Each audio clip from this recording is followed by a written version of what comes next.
arsenal à ciel ouvert qui alimente le narcoterrorisme.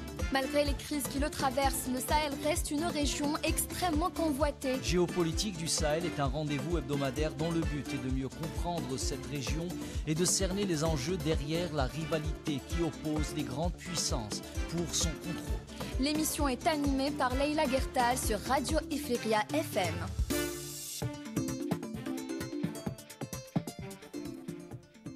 Ifriqiya FM, bonjour. Bienvenue à Géopolitique du Sahel. Nous parlerons ce matin, bien entendu, de la situation dans la région du Sahel et il faut dire que cela mérite le détour puisque de toute façon, il y a des évolutions qu'il faut aborder avec ce qui se passe au Tchad, ce qui se passe au Niger aujourd'hui et puis beaucoup d'autres événements qui, il faut dire, se précipitent et qui ne laissent pas de temps pour faire des décryptages et des analyses. C'est ce recul aujourd'hui que nous tentons de prendre l'espace de 26 minutes pour comprendre ce qui se passe réellement dans cette région. Nous en parlerons donc dans un petit moment avec nos deux consultants à Ifriqiya FM.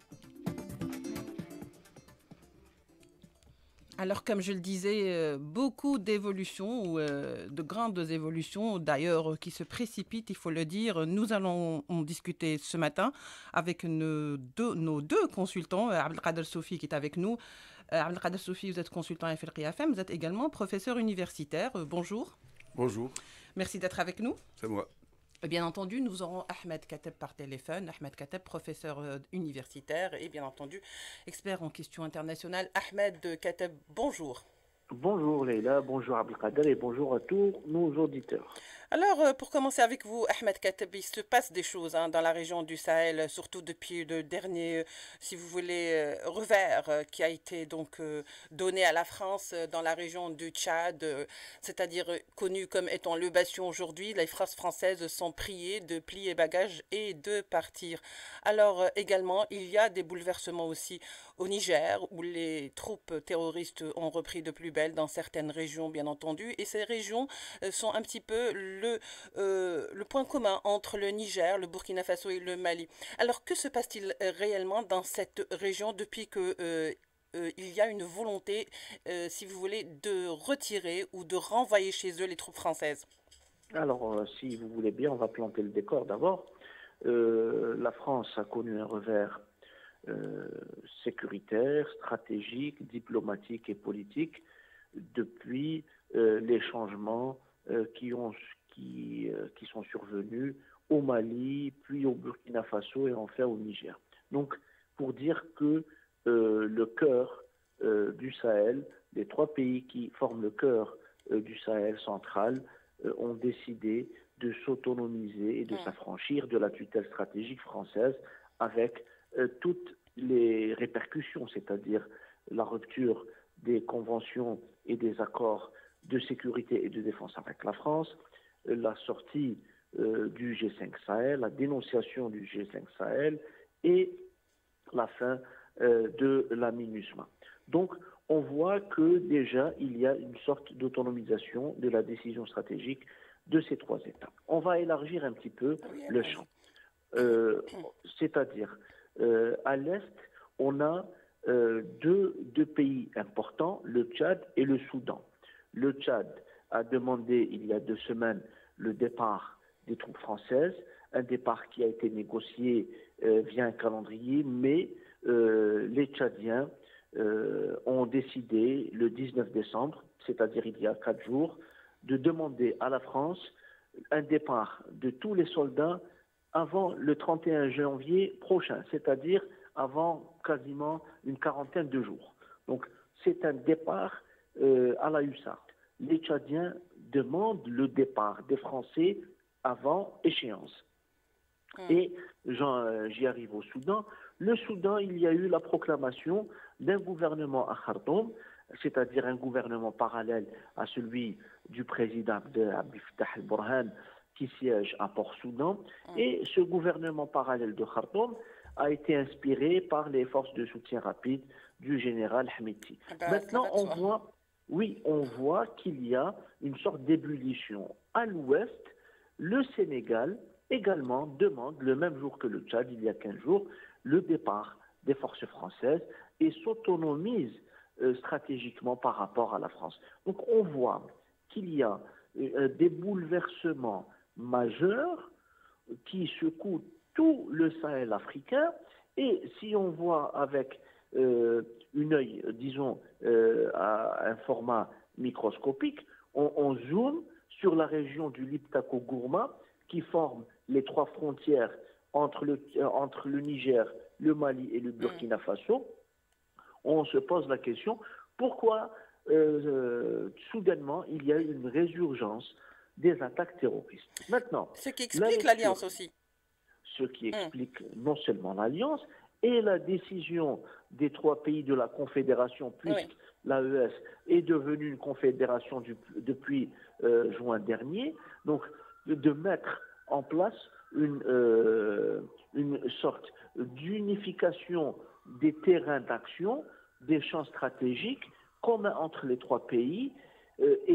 Maintenant, c'est cette confédération de l'Alliance des États du Sahel est autonome entre guillemets et inclut toutes les forces armées des trois pays dans un seul combat contre le terrorisme. Et là, on comprend pourquoi les pays de l'AES ont rejeté la rallonge de 6 mois qui leur a été accordée par la CEDEAO lors de sa dernière réunion à Abuja, pour dire non, on a décidé de sortir tout de suite, on sort tout de suite, et du coup, les pays de l'Alliance des États du Sahel accusent 2 autres pays de la CEDEAO, c'est-à-dire le Nigeria et le Bénin, d'être une sorte de tête de pont de visée néocoloniale et impérialiste. Et là, je cite le communiqué de l'AES. Oui, l'AES lui-même qui avait auparavant avait plus ou moins pointé du doigt la CEDEAO dans ses positions qui ne sont pas tout à fait en faveur des pays de la région. Abdelkader Sofi, pour revenir justement à cette alliance et à cette décision qui a été prononcée aujourd'hui, quelles en sont les conséquences sur le long terme? D'ailleurs, on ne va pas sur le long terme, on va juste sur le moyen terme pour rester un petit peu pragmatique. Quelles seraient les conséquences sur le moyen terme dans la sous-région? Cela, de manière plus vulgarisée, si vous voulez, pour ne pas faire dans le jargon, on va faire dans le jargon très simple. Quelles seraient les conséquences? C'est-à-dire comment cela va se traduire sur le terrain, maintenant qu'ils ont pris la décision de se prendre en charge? Oui, très bien. En fait, ce sont des scénarios qu'il faut développer par rapport à ce que vous posez comme question. Mais il faut dire que, avant de dire quelles seraient les conséquences, il faut voir la situation réelle sur le terrain. Vous n'êtes pas sans savoir qu'il y a une recrudescence des actes terroristes un peu partout, donc à travers le Sahel, notamment dans cette région de l'AES, où on observe durant cette année des milliers de morts, victimes. Avec ce qui s'est passé dernièrement au Niger. Victimes des actes terroristes. Cela veut dire que sur le terrain, on ne veut pas que cette AES ou cette alliance réussisse. Le facteur exogène est là, est présent. D'abord à travers cette montée en force des groupes terroristes qui non seulement aujourd'hui s'étalent un peu partout jusqu'au golfe de Guinée, mais elle devient de plus en plus armée de manière sophistiquée jusqu'à utiliser des drones, et que ces drones n'épargnent ni civils ni militaires. La décision a été prise à un moment unilatéralement, ensuite globalement par ces pays de l'Alliance.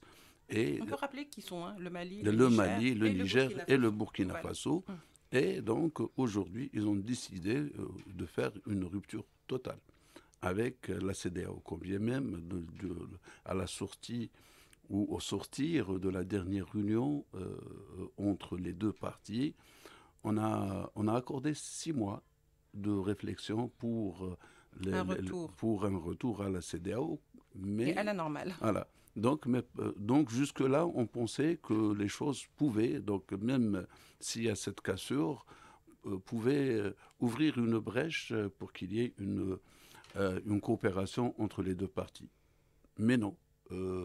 Là, à la dernière déclaration, du groupe de l'AES, on a vu que c'était une déclaration du porte-parole virulente.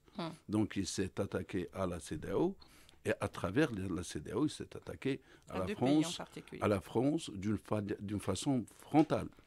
Mais sans citer les pays, au fait, donc eux, ils se sont attaqués au groupe de la CEDEAO et qu'ils ont qualifié comme étant des États régionaux à la solde de la France. C'était ça. Donc eux, ils connaissent les tenants et aboutissants du pourquoi. Demain, je pense qu'on aura plus d'informations pour mieux comprendre les agissements et pourquoi justement cette déclaration. Et pourtant, à un moment donné, on pensait le contraire, que les choses allaient se faire d'une façon douce et calme. Mais non. Maintenant, est-ce que ce groupe peut réussir donc dans sa quête justement d'acquisition de sécurité et de stabilité et de retour à un ordre normal? Cela est possible. Cela est possible si on ne refait pas les mêmes erreurs du passé. Ça veut dire que la concorde nationale est d'actualité dans les trois pays. Un plan de développement durable doit être mis en place. Je pense qu'ils sont en train de travailler dessus. Il y a des réformes aussi. Trouver donc les meilleurs partenaires, les partenaires qui aideront ces pays donc à se développer et non qui useront de la faiblesse et de la position, de la mauvaise posture de ces trois pays pour en tirer profit. Car nous avons vu que les pays du Sahel ou de la région sahélo-saharienne ont utilisé beaucoup de programmes, je dirais, ou beaucoup d'opérations, notamment Serval, Barkhane, l'Union européenne pour le Sahel, Takuba, le G5. D'ailleurs, pour le G5, c'est ce qui est avancé quelque part dans la presse française. Que dire que ces pays, parce qu'ils ont chassé le G5, c'est pourquoi il y a la recrudescence du terrorisme. Oui, ça, on l'avait compris, mais cela s'explique aussi. Nous avons vu un documentaire sur la télévision algérienne qui a démontré comment les services français procèdent, et comment ils ont essayé aussi d'engager ou d'infiltrer d'anciens terroristes, d'anciens radicaux, et donc créer de la zizanie au Niger, au Mali, au Burkina Faso, pourquoi pas.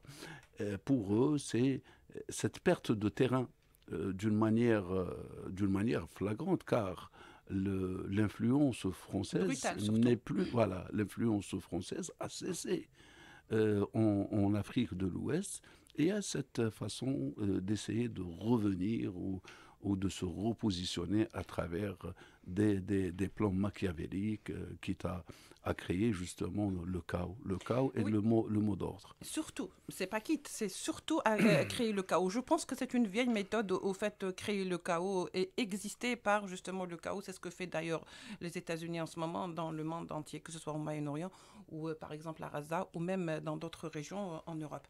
Ahmed Kateb, la question qui pourrait se poser aujourd'hui avec ces demandes, je veux dire, successives des pays de la région qui ont commencé par le Niger, par le Mali, par le Burkina et ensuite le Tchad, c'est-à-dire le dernier bastion français, et on ne s'attendait même pas à cette décision que le Tchad, qui est au fait une base arrière, un giron pour la France ou pour les troupes militaires françaises dans cette région, fasse cette demande, c'est-à-dire qu'il demande à ces troupes françaises de partir. De l'autre côté, il y a le Sénégal qui l'avait précédé, il faut le dire, c'était avant le Tchad, juste que les accords devaient être mis en œuvre juste donc les derniers jours ou la dernière semaine. Donc tout ça, c'est une question d'accord. Et que les accords sont terminés et qu'on dit aujourd'hui merci à la France, vous pouvez rentrer chez vous, on peut se prendre en charge. Le problème qui se pose aujourd'hui, c'est d'où vient cet élan africain qui finalement était en veille pendant des années. Qu'est-ce qui a précipité, si vous voulez, ces événements et ces décisions? D'abord, il y a une résurgence d'une idée, d'une philosophie, c'est le panafricanisme. Et on voit la pertinence justement de cette résurgence durant cette conjoncture, parce que les Africains ont compris qu'en réalité, les relations avec les grandes puissances étaient des relations de type inégal, qui perpétuaient la dépendance, une dépendance à tout point de vue, sécuritaire, stratégique, économique, culturelle, financière, etc. Donc l'Occident intégral, notamment les anciens pays colonisateurs et surtout la France, avait perpétué un système qui permettait de rester sur place à travers d'autres mécanismes. Je pense aux accords de défense, je pense également au franc CFA, Oui. et je pense à la coopération culturelle. Maintenant, les Africains ont pris conscience de l'inadéquation de ces mécanismes avec leurs aspirations d'abord et avec l'esprit de l'époque ensuite, et ils ont demandé, à juste titre, le départ des troupes françaises et une autonomisation stratégique par rapport à la France en cherchant d'autres partenaires stratégiques, notamment la Russie, la Chine, pour citer ces deux grandes superpuissances. Maintenant, on comprend également pourquoi en ce moment il y a ce renouveau de l'esprit panafricain, parce que les Africains ont compris que c'est un réservoir potentiel Oui. qui peut, l'Afrique, qui peut permettre à l'humanité tout entière, d'ici 50 ans, d'ici 100 ans, de vivre et de survivre, donc à travers les minerais rares, les terres rares, à travers également les richesses en termes les richesses forestières. L'Afrique est l'un des poumons de notre planète avec l'Amazonie et le sud-est asiatique. Donc les Africains ont compris que l'avenir de la planète se jouera forcément en Afrique, qui sera une puissance démographique également d'ici 2100. Donc 1,5 milliard d'habitants, c'est-à-dire un bon quart de la population mondiale. On voit que pour les Africains, cette prise de conscience vient à point nommé pour se réapproprier non seulement leur passé, mais surtout les mécanismes pour améliorer leur présent et se projeter dans une sorte de résilience vers l'avenir, vers le futur. Et c'est très important que les pays africains francophones, notamment ce qui est qualifié de l'ancien précaré de la France en Afrique, pensent à cette émancipation. C'est une émancipation stratégique, mais c'est surtout une émancipation mentale, parce qu'elle est celle-là très importante, car il faut décoloniser les esprits et sortir excusez-moi, du complexe du colonisé. Et on voit actuellement dans le discours politique français la prégnance du complexe du colonisateur, donc la haine de tout ce qui est africain, de tout ce qui est arabo-musulman, de tout ce qui n'est pas français. Et on l'a vu à Mayotte, hein. On l'a vu à Mayotte. Et on l'a vu surtout à Mayotte, cet esprit de condescendance et de supériorité des Français métropolitains, les politiques, là j'entends bien sûr, par rapport aux populations de l'île martyrisées par cette tempête extraordinaire, le cyclone, et le dédain du Premier ministre Bayrou, qui a refusé de partir à Mayotte et a préféré rejoindre sa ville Pau dans les Pyrénées-Atlantiques pour présider un conseil municipal, alors qu'un territoire d'outre-mer est complètement ravagé. Donc on voit ce qui explique un peu que aussi les Français restent condescendants par rapport aux Africains, bien sûr. Ce qui explique également les déclarations de Macron lorsqu'il disait « estimez-vous heureux », enfin en quelque sorte, en substance, estimez-vous heureux de faire partie de la France, c'est-à-dire que vous soyez un département d'outre-mer, sinon ça aurait été pire. Peut-être allusion au fait aux îles Comores, voilà, parce que... à Madagascar, voilà, exactement. Et au Mozambique. Oui. Mais la question qui se pose maintenant, est-ce que les populations de Mayotte désirent rester français? Maintenant, il faut faire un autre scrutin, peut-être un autre référendum. Mais là... on ne donnera pas on ne donnera pas, comme on dit, fort et longue vie à cette volonté de rester français après de telles déclarations racistes. Oui, raciste et dédaigneuse. Justement, Abdelkader Soufi, maintenant que les choses sont ce qu'elles sont, c'est-à-dire avec l'AES, avec cette déclaration, avec le retrait des troupes françaises de cette région sahélienne, on est en droit de se poser la question, pourquoi autant d'événements dans cette région en particulier de l'Afrique? Pourquoi ce n'est pas en Afrique centrale, par exemple? Pourquoi ces événements où il y a, c'est-à-dire multiplication du terrorisme, des groupes terroristes, il y a les troupes françaises qui sont restées pendant des années dans cette région au prétexte ou sous le prétexte de la défense, de la protection, c'est-à-dire le volet sécuritaire a été énormément utilisé aujourd'hui, qu'ils ne veulent plus de ces troupes françaises. Comme par hasard, le terrorisme est revenu de plus belle et est revenu encore avec beaucoup de force. Donc, doit-on faire des liens de cause à effet? Moi, je crois qu'il n'y a pas que cette région. Hein. Le terrorisme s'est propagé d'une façon exponentielle à travers la région sahélo-saharienne, mais aussi l'Afrique centrale. Sauf que, j'allais dire, ce n'est pas de la même manière. Et il y a une différence. Pardon. Et la résistance est différente. Mais il faut se dire que cette région, d'abord, puisque nous parlons de l'AES, il y a des éléments clés.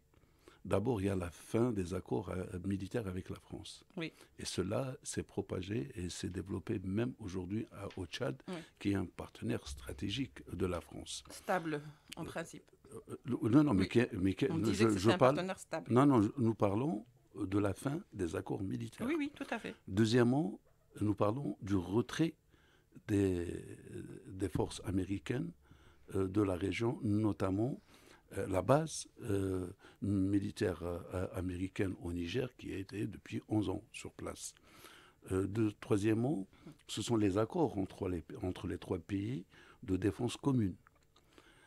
Quatrièmement, ce sont les accords politiques et diplomatiques, à savoir à communiquer d'une façon commune et pratiquement en cohésion. Cinquièmement, c'est la création d'une banque économique. Et cette banque, déjà, elle fait le parallèle avec la Banque centrale française de la CEDEAO. Cinquièmement, c'est cette action de vouloir donc développer ou aller dans le sens d'un développement durable. Durable d'abord dans cette région de l'AES. Autant dire que ce sont des éléments qui éjectent d'une façon brutale la France du champ économique et politique de ces trois pays. Cela risque justement d'avoir un effet de domino et de contamination. Oui. Surtout que le nouveau Sénégal, donc, étant après des élections, que ce soit au Sénégal ou au Ghana, qui se sont très très bien passées d'ailleurs, c'est encore un pas c'est un pas en arrière par rapport à cette politique avec la France, c'est-à-dire s'éloigner de la France.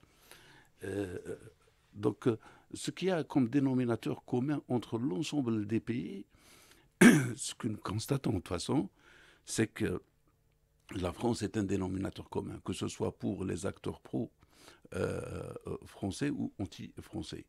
Dans tous les cas de figure, il y a une dialectique politique et économique entre les différentes parties dans cette région, mais il y a aussi un bras de fer. Et ce bras de fer se traduit par cette réelle politique et par cette action de coup bas, comme on appelle. Et ce sont justement ces actes terroristes et autres que nous observons dans cette région et qui résistent justement, parce qu'elles résistent à l'action de les faire plier les chines ou de les faire revenir dans le De troupeau. les chasser. Dans le troupeau, pas les chasser, dans le troupeau. Car quand vous voyez la déclaration commune de l'AES, on peut retenir 2 points de cette déclaration. D'abord, dans la déclaration, on dit qu'il y a quelques pays qui sont à la solde de Paris. Et autre chose, on dit que Paris manipule la CEDEAO. C'est ce que nous retenons de cela. Est-ce que j'ai répondu à cette question? Pourquoi cette région? Ce sont des éléments qui, au moins, ont le mérite d'être cités. Oui, alors dans ces cas-là, nous allons voir un petit peu brièvement, bien sûr, Abdelkader Sofi, parce que le temps, comme ça, nous prend de court. Finalement, l'Algérie avait une vision, si vous voulez, qui était en avance par rapport à ce que nous vivons aujourd'hui, puisque on avait l'impression que quand même l'Algérie ou sa diplomatie voyait venir les choses, ce qui explique quelque part la position algérienne par rapport à certains foyers de tension ou des abcès de tension dans cette région. Et on voit que tout ce qui se passe en ce moment, que ce soit le refus, le désir de souveraineté, de reprendre son identité, en fait, ce sont des constantes qui ont toujours été défendues par l'Algérie. Avons-nous tort ou pas Non, de prendre cette analyse? Bon, écoutez, je pense que l'Algérie, riche d'abord de son expérience et de son vécu, mais aussi fière de son appartenance à l'Afrique, de son africanité. D'ailleurs, tous les Algériens en sont fiers. Et ensuite, il y a cette montée de panafricanisme qui, je vous dirais peut-être que le point de départ a été déclenché ici en Algérie depuis 2019, ce retour en force. Cela ne veut pas dire qu'ailleurs en Afrique, ça n'existait pas. Oui, tout à fait. Bien au contraire, ça fait 2 ou 3 décades que les Africains, en fait, ça notamment l'élite, commençaient à penser différemment, à essayer d'éveiller les consciences.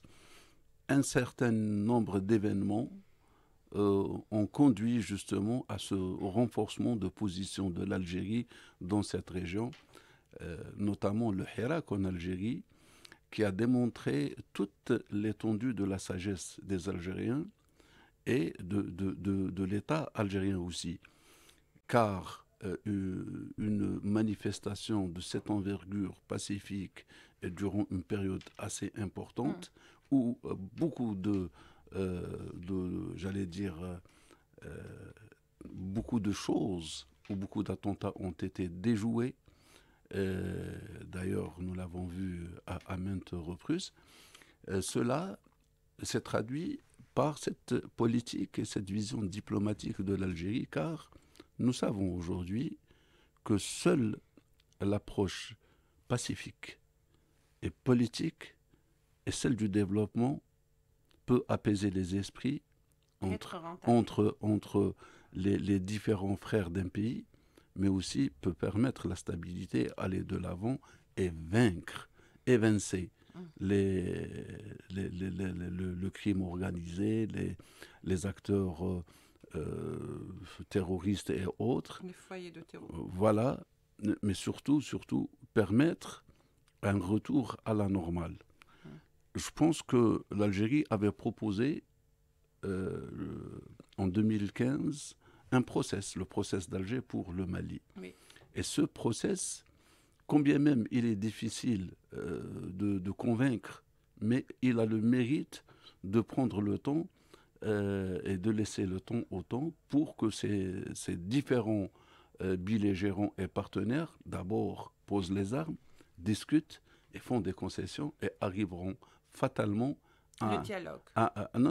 fatalement à un accord commun. Et seule la voie de la sagesse puisse atteindre ces objectifs. Je crois que au Mali, au Niger, au Tchad, on a essayé beaucoup de formules, notamment les formules hard ou les formules militaires. Ça n'a pas donné. Non seulement ça n'a pas donné, mais ça a fait envenimer la situation. Je crois que trouver la meilleure façon, donc la première, c'est le développement durable et atteindre l'ensemble du territoire des pays.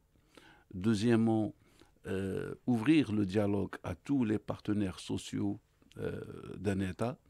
C'est normal qu'on ne peut pas intégrer les groupes terroristes dans le dialogue. Il faut savoir faire. Il y a des conditions. Bien sûr, il faut savoir faire le distinguo.